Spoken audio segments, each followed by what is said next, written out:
Assalamualaikum warahmatullahi wabarakatuh. Alhamdulillah rabbil alamin. Allahumma sholli ala Muhammad wa ala ali Muhammad. Pemirsa Khilafah News dimanapun Anda berada, salam jumpa kembali bersama dengan saya Aziz Rohman di program Kabar Petang, edisi Jumat 23 Juli 2023. Insya Allah beberapa menit ke depan kami akan menemani Anda mencermati dan menelaah berita paling menarik dan paling populer hari ini bersama narasumber yang kompeten di bidangnya dan tentunya dari sudut pandang Islam. Baiklah pemirsa, inilah Kabar Petang selengkapnya.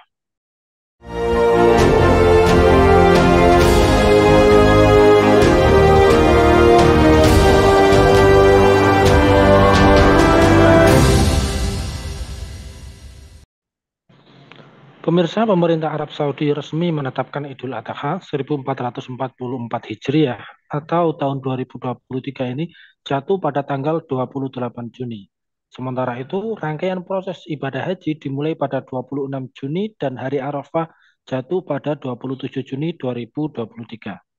Umat Islam yang tidak menunaikan ibadah haji tahun ini akan merayakan Idul Adha pada Rabu 28 Juni. Tulis Arab News sebagaimana dikutip di dalam Detik Hikmah pada Senin 19 Juni yang lalu. Penetapan Idul Adha Arab Saudi ini diumumkan pada hari Minggu 18 Juni kemarin oleh Mahkamah Agung Arab Saudi. Untuk diketahui, bulan Sabit yang menandakan dimulainya Zulhijjah muncul pada Minggu malam. Dengan demikian, 19 Juni 2023 menjadi hari pertama bulan Zulhijjah. Nah, pemirsa, kalau kita mencermati dan menelaah terkait dengan pemberitaan Hari Raya Idul Adha, ini ada perbedaan antara penetapan di Arab Saudi dengan di Indonesia. Mengapa kok bisa berbeda? Terus kemudian apa hakikat dari ibadah kurban serta apakah ada perbedaan ibadah Idul Adha di zaman Rasulullah dengan saat ini? Pemirsa, untuk membahasnya kami telah terhubung dengan pengasuh Baitul Quran Taklim Center. Beliau adalah Ustadz Lutfi Hidayat. Kita sapa dulu beliau. Assalamualaikum warahmatullahi wabarakatuh, Ustadz Lutfi. Waalaikumsalam warahmatullahi wabarakatuh. Alhamdulillah, bagaimana kabarnya ini Ustadz? Sehat, Ustadz? Alhamdulillah khair, sehat. Alhamdulillah. Baik, Ustadz. Ini kan sebagaimana di pemberitaan, ini kan sudah diumumkan bahwa pemerintah Arab Saudi telah mengumumkan secara resmi ya pada Minggu malam kemarin bahwa Hari Raya Idul Adha jatuh pada tanggal 28 Juni 2023. Sementara itu, pemerintah Indonesia ini menetapkan pada tanggal 29 Juni.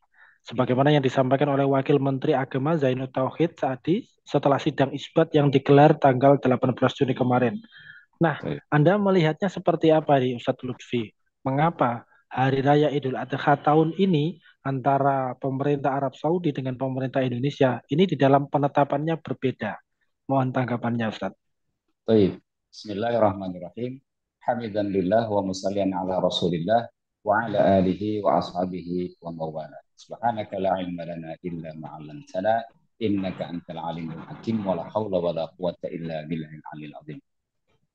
Pemirsa Khilafah News yang dimuliakan Allah Subhanahu wa taala, catatan penting yang kita bisa lihat sesungguhnya adalah meskipun ini adalah merupakan persoalan fikih ya, tetapi kita melihat dan memandang persoalannya perbedaan ini bukan perbedaan fikih, tapi lebih kepada perbedaan ego dari masing-masing negara untuk menentukan daripada Idul Adha tersebut. Jadi sesungguhnya kalau kita melihat perbedaan fikih di antara para ulama itu adalah perbedaan dari sisi memandang apakah itu dengan ru'yat atau dengan hisab, gitu ya. Namun kenyataannya ini adalah lebih kepada ego masing-masing negara, nation state masing-masing negara untuk menentukan ya awal daripada uh, Dzulhijjah atau nanti bagaimana Idul Adha itu sendiri. Nah, sesungguhnya ini merupakan sebuah persoalan yang tidak didasarkan kepada persoalan fikih. Kita melihat sesungguhnya ya penentuan Idul Adha dalam pandangan Islam itu berdasarkan kepada pengumuman Amir Mekah. Sebagaimana Husain bin Harith al-Jadali telah menyatakan bahwa Amir Mekah Al-Harith bin Khatib telah menyampaikan khutbah kepada kami, kata beliau, seraya mereka mendengarkan bahwa beliau berkata, ahida ilaina Rasulullah sallallahu alaihi wasallam annan suka li ru'yati. Kami telah diperintahkan oleh Rasulullah Shallallahu Alaihi Wasallam untuk mengerjakan manasik ibadah haji karena ru'yatul hilal li ru'yati. Fa illam narahu wa syahida syahida adlin dan sukna bi syahadatihima. Jika kami tidak melihat hilal, lalu ada dua saksi yang adil yang melihatnya, maka kami pun mengerjakan manasik berdasarkan kesaksian mereka berdua yang adil. Dan kita ketahui bahwa Rasulullah SAW pada saat itu ada di Madinah. Beliau kepala negara. Tetapi egonya tidak ada begitu. Karena berdasarkan dalil syara bahwa penentuan daripada awal atau peribadatan di Idul Adha ini dan salah satunya adalah manasik haji itu berdasarkan uh, Amir Mekah. Kita bayangkan Ustaz, kalau misalnya ego masing-masing ini oleh negara negeri-negeri Islam masing-masing, meskipun mereka barangkali sama, tapi samanya itu hanya kebetulan. Namun cara untuk menentukan hal tersebut itu adalah berbeda. Jadi persoalannya adalah persoalan ego masing-masing yang ketika kaum muslimin ini berpecah belah dalam berbagai negeri masing-masing menginginkan ya rukyat mereka sendiri. Demikian Ustaz. Ya, baik, Ustaz. Ini kalau kita melihat ya ibadah eh, Idul Adha, ini kan erat kaitannya dengan ibadah berkurban, yakni menyembelih hewan kurban. Nah, Anda melihatnya seperti apa nih, Ustaz? Kira-kira apa pelajaran penting ya bagi kita umat Islam terkait dengan perintah untuk berkurban? Baik. Uh, kita diingatkan kepada sebuah keteladanan yang diberikan oleh Nabiullah alaihissalam, yakni Nabi Ibrahim alaihissalam dan anak beliau Nabi Ismail alaihissalam tentang bagaimana sebuah ketaatan ya, sebuah ketaatan total ya atas perintah Allah Subhanahu wa taala, bagaimana pada akhirnya eh, Nabi Ibrahim alaihissalam disuruh berkorban, me, apa, ketaatan untuk bahkan menyembelih putranya yang sudah lama dia tunggu-tunggu, kemudian demi ketaatan kepada Allah Subhanahu Wa Taala, Nabi Ibrahim alaihissalam rela mengorbankan anak satu-satunya yang dia sangat cintai. Jadi ketaatan tanpa ragu, ketaatan tanpa ada nanti itu yang bisa kita ambil daripada kurban. Ya, sebagaimana diabadikan Allah Subhanahu wa taala dalam surah As-Saffat ayat 102, "Falamma balaga ma'u sa'ya", tatkala anak itu yakni Nabi Ibrahim telah sampai pada usia dia sanggup sa'ya, artinya sudah dewasa, qala ya bunayya, Nabi Ibrahim mengatakan kepada anaknya Nabi Ismail, ya bunayya, inni ara fil manami anni adbahuka.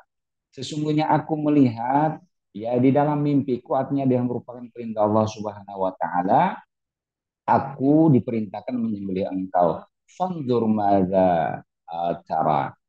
Pikirkan ya apa hal yang demikian itu menurut pendapatmu. Namun dengan suatu ketaatan tadi, Nabi Ismail alaihissalam menjawab tanpa ragu, ya abati if'al, ya abah. Ya, dalam bahasa kita kan abah ya. Abah itu bahasa Arab ya. Ya abati if'al ma tu'maru. Wahai ayah, lakukanlah apa yang diperintahkan kepadamu. Satajiduni insyaallahu minas sabirin. Niscaya engkau akan mendapatiku termasuk orang yang sabar. Jadi ini luar biasa. Kita juga diingatkan bagaimana pengorbanan ya. Nah, ibunda Nabi Siti Hajar ya, Nabi Ismail juga menunjukkan ketaatan yang luar biasa ketika ditinggalkan oleh Nabiullah Ibrahim alaihissalam bersama Ismail kecil, ya di daerah yang sangat tandus, dan itu adalah merupakan demi ketaatan total tanpa ada sebuah memilah-milih ya kepada Allah Subhanahu wa taala. Itulah esensi kurban yang seharusnya kita resapi pada kesempatan kali ini. Ya, baik, Sat. Ini kalau kita melihat ghairah atau semangat keislaman umat Islam saat ini kan meningkat ya daripada tahun-tahun sebelumnya. Sehingga ini cukup menarik ya ketika kita mencoba memperbandingkan ya. Kira-kira menurut Ustadz ini terkait dengan rangkaian ibadah kurban maupun ibadah haji di masa Rasulullah dengan masa sekarang, apakah ada perbedaan atau ada persamaan? Seandainya ada perbedaan, kira-kira seperti apa ini perbedaannya, Ustadz? Baik.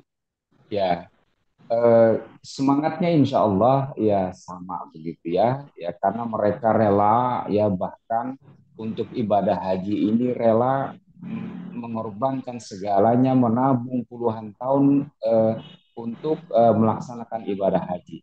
Hanya terkadang perbedaannya adalah bahwa seringkali kita dihadapkan kepada sebuah peribadatan yang kadang-kadang terjadi perbedaan karena tadi otoritas penetapan pada ibadah.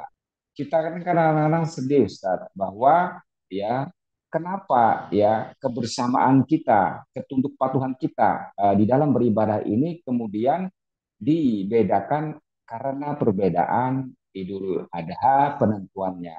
Tidak seperti zaman Rasulullah SAW, itulah perbedaannya.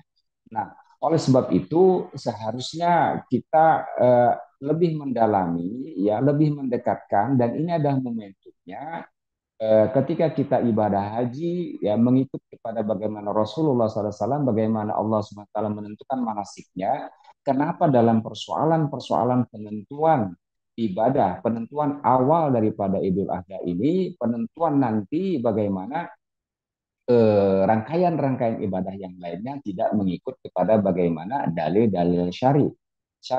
Nah, karena yang ada itu ada dalil wilayatul hukmi, artinya perbedaan nasionalisme negara masing-masing. Ini kan yang sangat apa namanya mencederai bagaimana kehikmatan kita beribadah. Oleh sebab itu, kiranya ini terus harus menjadi pelajaran bagi kita betapa pentingnya persatuan kaum muslimin agar kaum muslimin betul-betul bisa meresapi, merayakan kebahagiaan ini ya hari raya dua hari raya Idul Fitri dan Idul Adha ini betul-betul tidak di apa namanya disoalkan kepada persoalan-persoalan yang bukan sesungguhnya merupakan persoalan perbedaan fikih. Demikian Ustaz, perbedaan dan beberapa kesamaannya antara rangkaian Idul Adha di zaman Rasulullah dengan kita. Bahkan sedikit saya tambahkan, karena ini ada terkait dengan rangkaian ibadah lain, yakni Shaum Sunat Arafah. Bagaimana kita akan terjadi persoalan kan seandainya penentuan Idul Adha itu adalah hari Rabu begitu ya, kemudian di sisi lain di negeri yang lain adalah hari Kamis, ya bagaimana mereka yang melakukan saum sunat Arafah di hari Rabu, sementara di sisi lain ya hari Rabu itu adalah sudah Idul Adha, dan sementara di sisi lain Rasulullah SAW mengharamkan puasa atau saum di Idul Adha. Demikian Ustaz. Ya, baik. Lantas kemudian kalau kita melihat dari esensi ibadah haji sendiri, apakah dengan berbagai macam kekurangan dan kelebihan kondisi umat saat ini, umat Islam sekarang ini bisa menangkap esensi dari ibadah kurban? Menurut Ustadz seperti apa ini? Baik. Ya. Eh, yang pertama, keterpecahan kaum muslimin tersebut pada akhirnya akan mendegradasi esensi ya daripada kaum muslimin memahami ibadah kurban atau ibadah-ibadah yang lain itu sendiri. Akhirnya yang kita harapkan ya, ketaatan itu betul-betul total, ketaatan kepada Allah Subhanahu wa taala dan Rasulnya tanpa pilah-pilih itu menjadi terdegradasi ya. Apakah itu karena perbedaan pemahaman yang kian terdegradasi dan keadaan persatuan kaum muslimin yang terpecah-pecah dan memang dipecah-pecah. Jadi inilah yang menjadikan pandangan utuh terhadap bagaimana esensi yang seharusnya kita berislam ini beribadah dan bagaimana khusyuknya kita melaksanakan rangkaian-rangkaian ibadah di Idul Adha itu juga tidak tidak dapat begitu ya. Nah, jadi kadang-kadang aneh saja pada akhirnya di suatu sisi ya kita labbaik Allahumma labbaik labbaik la syarika laka labbaik ya. kita memenuhi panggilan Allah di suatu sisi, namun kita kadang-kadang mencampakkan panggilan Allah di hal-hal yang lain, di masalah-masalah ekonomi, di dalam masalah-masalah tadi saja, ya, penentuan Idul Adha kita tidak labbaik Allah ya Allah, begitu. Demikian Ustaz. Ya, baik. Terakhir, Ustadz, ini kalau kita melihat ya hari raya Idul Adha, ini kan erat kaitannya dengan berkurban, erat kaitannya dengan pengorbanan umat Islam. Lantas, seperti apa ini seharusnya pengorbanan umat Islam pada kondisi saat ini, terutama untuk kemuliaan agamanya? Bagaimana Baik, juga bentuk ketaatan total umat Islam yang harus dilaksanakan ini? baik. Allah Subhanahu wa taala mengabadikan dalam sebuah ayat yang luar biasa bagaimana ketaatan total kaum muslimin di dalam surat An-Nisa ayat yang ke-65. A'udzu billahi samil alim minasyaitonir rajim. Bismillahirrahmanirrahim. Fala wa rabbik la yu'minuna. Demi Rabb engkau, ya, demi Tuhanmu, di dalam Allah berfirman, la yu'minuna, tidak beriman mereka, tidak sempurna keimanan mereka, hatta yuhaqqimuka fima syajara bainahum, sehingga mereka bertahkim menjadikan engkau wahai Muhammad yuhaqqimuka fima syajara bainahum, pada perkara-perkara yang mereka selisihkan, tsumma la yajidu fi anfusihim haraja, kemudian mereka tidak merasakan ada keberatan haraja, ya, di dalam hati mereka, fi anfusihim haraja bima qadaita wa yusallimu taslima, atas apa yang mereka putuskan dan mereka menerima keputusan tersebut dengan sepenuhnya.